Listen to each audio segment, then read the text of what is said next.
Welcome to the Mental Margarita Show. We're with Patrina McDonald Morell, aka Miss Cherries, in the house with us, owner of House of Extensions in Las Vegas. Welcome. How are you? Oh, I'm fine and doing well. How about yourself? Thank you for I am also well, and we're so glad to have you. We're going to learn a lot today, a little bit more about your business, more about you, singer, model, actress, first Black-owned barbershop and salon, female-owned in Las Vegas. So it's something to be proud of. And you're yeah, also a native of Las Vegas as well. So tell us a little that bit is correct. about, let's go way back to the beginning. Tell us a little bit about growing up and where you, along the way, where you found your passion to go into the salon business. Growing up, I think I was around like maybe 10, and one of my uncles asked me to braid his hair, and I'm like, I don't know how to braid. I don't know how to do that. That was the thing that was in at the time. He says, "Well, everybody's doing it. You need to learn how to do it because I want my hair braided." So that was a beginning right there. It kind of regulated and it stuck with me. Like it was a challenge. I need to learn this. And I'm always been a visual learner. So me being a visual learner, I just started watching people that actually knew how to braid and do hair.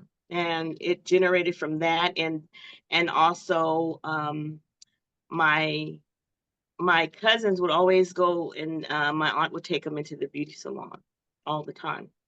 And I love the hair. They came out looking so beautiful. I've always had pretty long hair. And every time I would go and get mine done, I would get this look. And as a young girl, I was like very unhappy with that look. But I love Mm, the look that they had. And I'm like, one day I'm going to grow up and I'm going to learn how to do my own hair.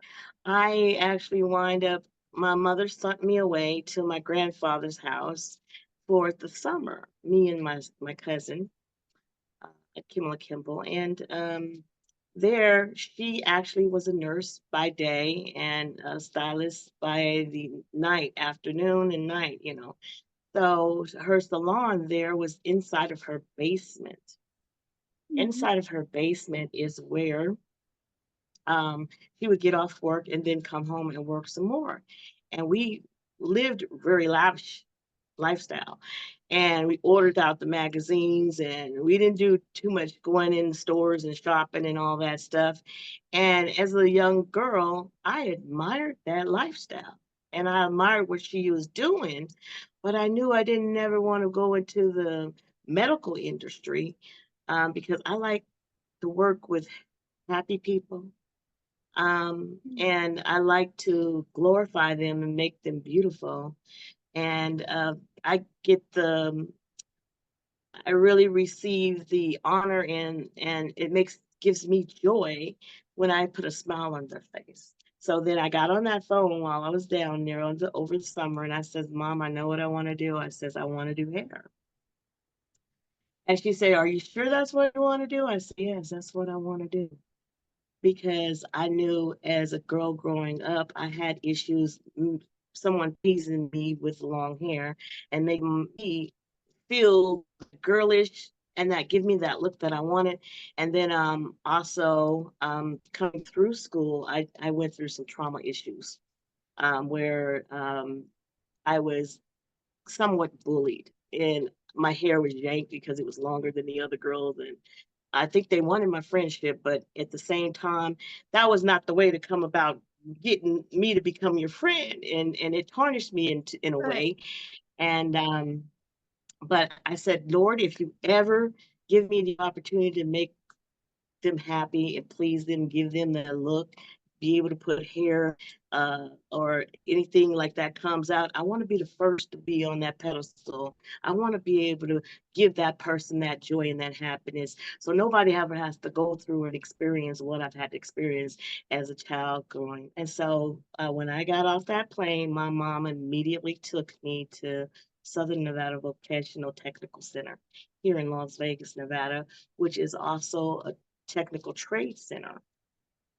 And I enrolled there. You have to have a certain grade point average, and I had that grade point average, so they accepted me, and that was my first beginning of my journey at cosmetology school. At the same time, I was receiving my education to receive my diploma. I was also taking up a trade in cosmetology. So after I did all my regular classes during the day, the afternoon class is what started the cosmetology curriculum. So I was there when everybody was going home. I'm still at school, and we uh, we learn a lot of things. And I remember at the time I was pregnant with my very first child, and my um, my instructor, I got to the point where I could not come to class. She says, "No worries, Katrina," which is my biological. She says, "I'm going to contact you. You can stay at home, and I'll make sure that you get the same things that they're getting because we, have some type of curriculum to set up because you're pregnant." And that was like I was close to being going into labor and delivering and stuff like that, but they didn't know when. So I'll never forget this woman. Oh my gosh, because this woman was a total blessing in my life, and she gave me uh, the knowledge and everything that I needed to obtain to get through. And I actually wind up getting through, thank God. And the same things that she taught me, because she would ask, what will make you different from me going to a different salon or seeing a different person to receive my services? What would make me stay if I walked into your salon and you didn't offer a service that I was trying to receive? Or Mm. and I actually raised my hand, and I knew the answer was, I thought I knew it was what it was, but then she said, you're going to learn so much here, but you're going to actually learn a lot more. So be a sponge and and soak up as much as knowledge as you can. And what's going to make you different is if some of you are going to be good at hair cutting, some of you are going to be good at color. You might not like doing nails. You might, there's things that you're going to like, things that you're not going to like. But if you can master every single thing when it comes to cosmetology, because cosmetology is like the doctor, and then you have manicuring, and you had an esthetician and stuff like that. And then that's when you have the nurse, the LP, and if I'm just kind of breaking it down in like a scale, a Mhm. level. And so you learning everything would actually keep me from going to someone else's salon. And that just resonated with me. It Right. just resonated with me. And I felt like I was missing something because I wasn't there, and some of the things that I didn't get during close to the end of me getting all my complete hours. But I really wasn't. I would score higher than the rest of the girls because I was really eager to learn, and I was passionate. It was something that I was Mhm. passionate about, and something I really, really wanted to do.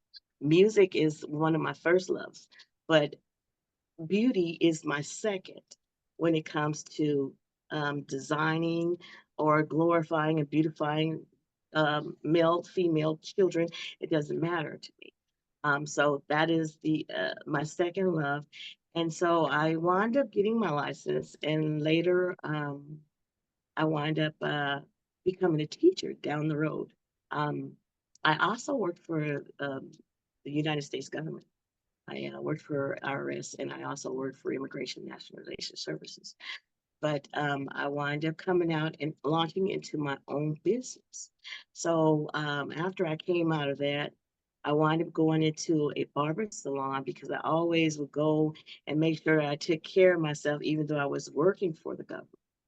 I wasn't at the time doing hair, but I still wanted to keep myself beautiful. So one day I was in the barbershop, and one of the gentlemen said, "Don't you do hair?" And I was like, "Yeah," because when you're sitting in someone's chair and getting yourself done, you're going to open up, and there's so many different things that you talk about, and the things that you talk about, it sticks to him, and it stuck with him that I was a cosmetologist, and he says, "I'm actually the manager here in this barber salon." but the owner doesn't have a barber license. He just owns the place, and I manage it. And I'm looking to put in a manicurist. I says, well, I'm not ready to go back to work yet after I branched out of the working for the government. And so I said, I will let you know when I'm ready. But then eventually he came and he said, I came to him because the money after you're not working and you're sitting at home and you're trying to put everything back together, what I'm going to do now, it's always good to have two wheels, to roll on. So when one's out, you can always, you know, do something else, put another one on, if you know what I Right, mean. right. So I'm glad I kept my license, held on to my license, because that's when I launched into working in that barber salon. And I just started doing nails, not hair. And some things went wrong where I think that the lights had went out and I took my money out my own pocket, paid the light bill for the barbers. So because without power, they can't cut hair. So then um, So then he, the owner found out what I did, came and talked to me, and he said that, I heard about what you did, and I'm very honored that you did that. He says, and I'm really got a lot of things going on. I have a job, and plus I want to. I live in Henderson. I don't even live close to this area, and I want to open up another business. So I wanted to talk to you, and the reason why I wanted to talk to you because I want to offer this business to you. And I'm like, I don't know how to run a barbershop. I was only 26 years old at the time. And so he says, no worries, get a piece of paper and a pen. I'm going to show you exactly what you need to do. And then I'm going to come by, stop in, and I'm going to pay you after you collect the rent from everybody else. And we're going to walk down here to this leasing office and we're going to sign this lease over in your name. And it just fell in my lap just like that. So that's how I became the very first woman to own a barbershop here in the state of That's just an later, I amazing, what an incredible journey for that to happen. yeah, And yeah, and what an it honor. was. And and it was your passion that shone through everything to Hmm. all the people around you. So they were able to see that you were the best person for that situation to take over, and Hmm. appreciative. That doesn't always happen. So what a huge blessing for sure. So the next journey was I became an instructor. I went into teaching, and but that was after 5 years of being the owner of barbershop. So I went into teaching after that. I was in became an instructor, PIL, a provisional instructor of cosmetology. So here is where I decided. I told the Lord, I want to give back. I want to give back, and so that was my opportunity. Everything that my teacher had given me and taught me, I took that right into. There was a school that had been built, and I was one of the very first instructors in that school. So I did that, and I taught the students how to do hair, how to do nails, how to cut. I mean, everything that it had to do with cosmetology, skin, the anatomy, all those things I taught in the school. I also did a lot of demo classes, and I did demo classes at Marinella's before they closed down. They had a few here.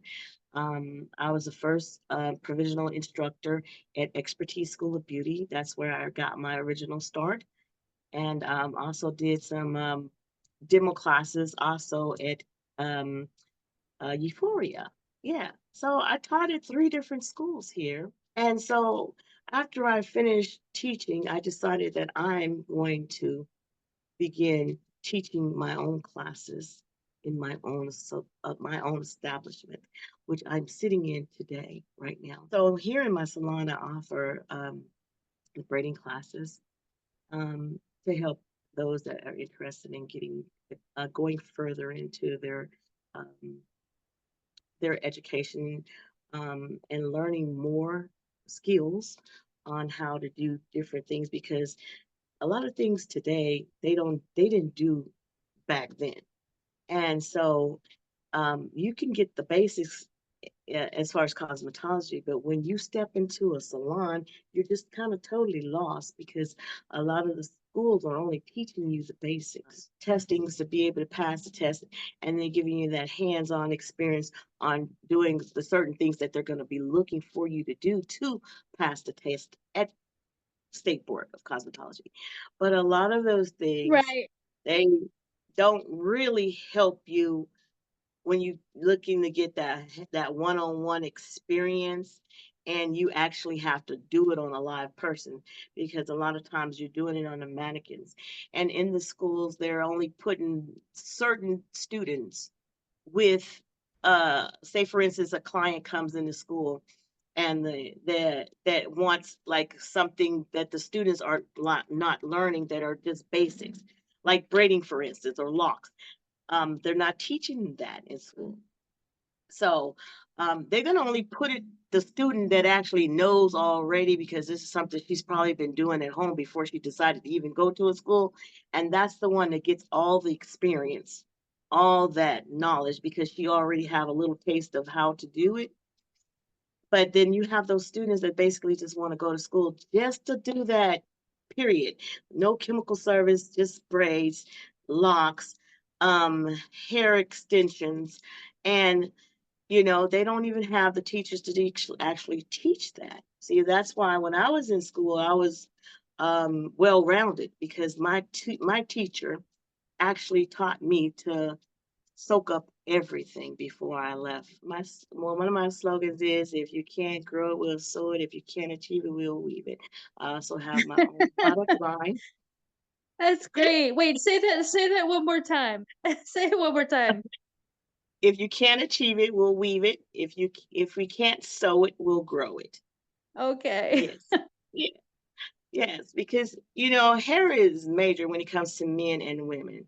I have actually started. I'm the very first one to start making lock extensions and closures, because I had a client a long time ago that did not have. He didn't. He was kind of bald at the time, so I focused on that. I actually have a little. If you could see that. Okay. Yeah, I made that closure, and he has locks. So Mhm. I'm a celebrity stylist, but so if you see celebrities on that flyer, that's because I service them. I have a wall over here full of celebrities on that wall, and I'll show that to you in a minute. But Awesome. to answer your question, um, I do everything. I do everything from facials um, to taking care of the skin, to braiding, to locks, retwists, um, to tape ins, infusions. I'm also the only one here that I know that is doing gel extensions. So now, just the way you put on gel your nail tips, we are Right. actually putting gel now and putting it in putting extensions in the hair with gel and the UV light. So I'm the only one here in Las Vegas that I know of that's doing it. So if you're interested in that, I mean, there's no limit with me. I mean, I do everything: crochets, Senegal's twists, um, highlights, lowlights, all colors, shades, cuts.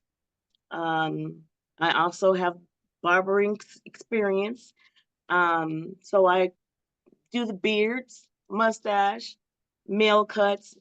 One of the very first salons I worked in when I first got out of school was by Nellis Air Force Base. So I was doing a lot of military cuts. That was the first salon, and so I did a lot of military cuts then. But yeah, so I do everything. Yeah. There's another side to you that people are about to find out about. You have a very Uh, special genre of music. You're also singer-songwriter. And tell us about this diversion from traditional music, the sensual soul music that you create. Tell us about that. That's exactly what it is. But I wanted to also say that I do eyelash extensions as well. But Yes, it's called sensuotic. Sensuotic is sensual, exotic, erotic music. It's sensual soul music, and that's exactly what it does. Is it's um, a lot of people say that I sound like my girl Miss Janet Jackson, um, Sade, Sylvia Robinson. I've heard Donna Summers. I've heard Prince, um, and I used to actually date him years ago. Um, and he wrote like two of my songs on my old album. He actually co-inspired the songs, the writings. Wow, Um, that's yeah. a fun fact. hmm And so it's soothing music. It's like a mix of jazz um, and soulful, sensual jazz that actually soothes your mind, your body, and your senses. It's really relaxing, laid back. It's human nature. It's what I believe that it's a style of music that had, well, all the producers that I've worked with and people that have listened to it, they told me that it's definitely a different style of music and it's something that the world needs. Bring that love back, put that love back and Hmm. in the world because we're really lacking a lot of it right now, and I think that it's time for that. Definitely time for that.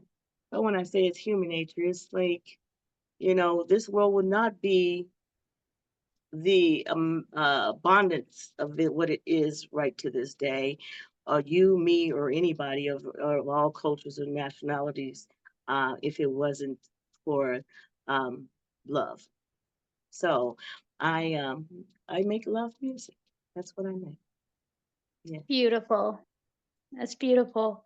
And gosh, it's just so. Where can we find your music? Were you able to find that online? Can we purchase it? Yes. Is it It's available? on. Yes, it is.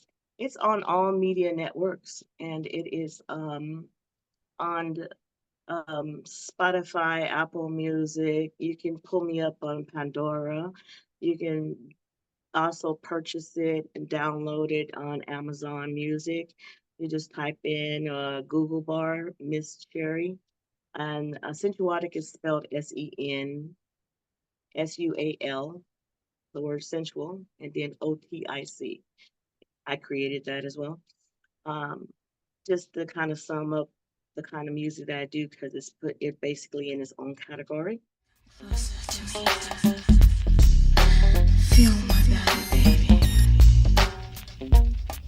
I wanna make love to you all.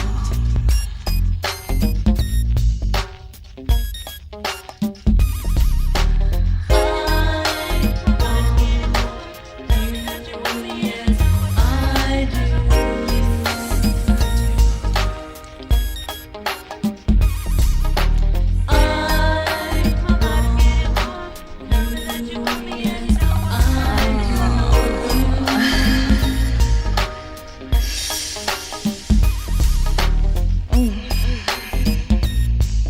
That's right.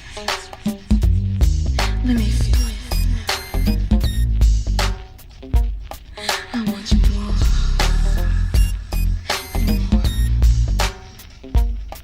Go deeper, baby.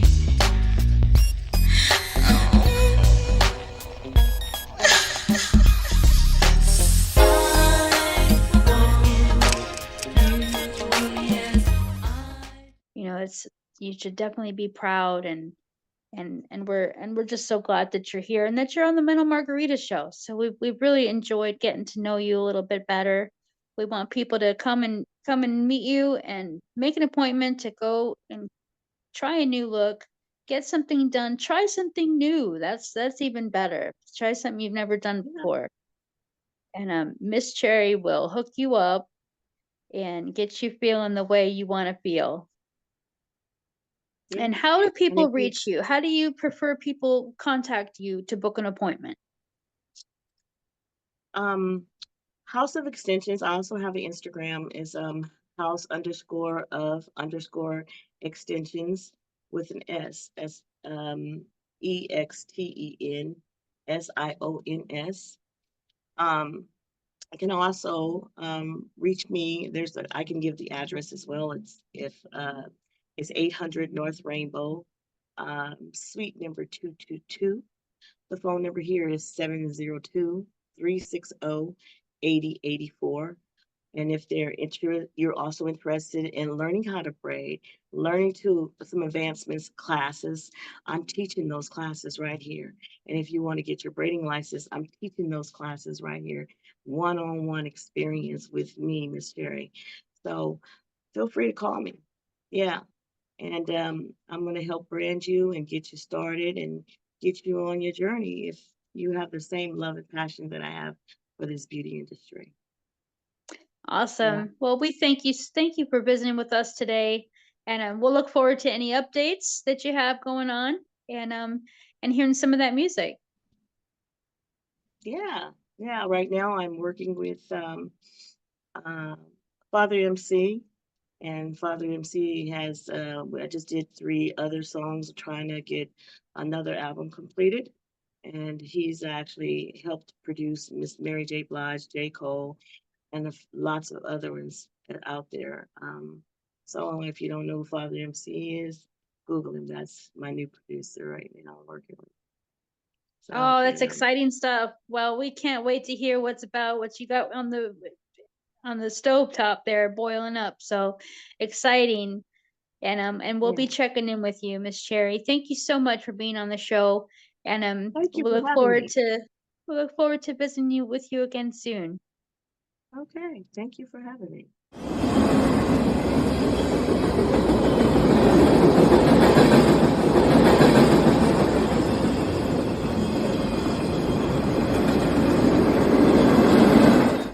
You deserve to feel great about the way you look. A Beauty by Design provides expert permanent makeup and training in Henderson, Nevada.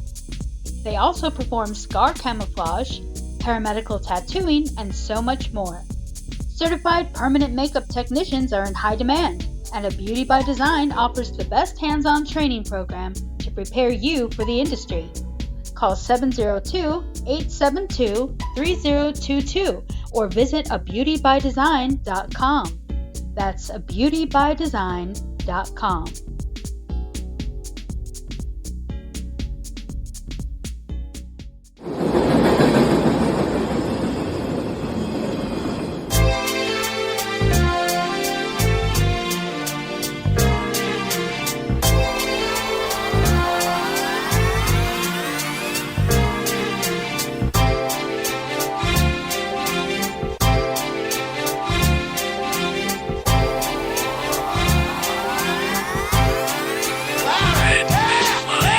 Starstruck, here's a sprinkle of the stardust. Hold your champagne glass and your cigars up.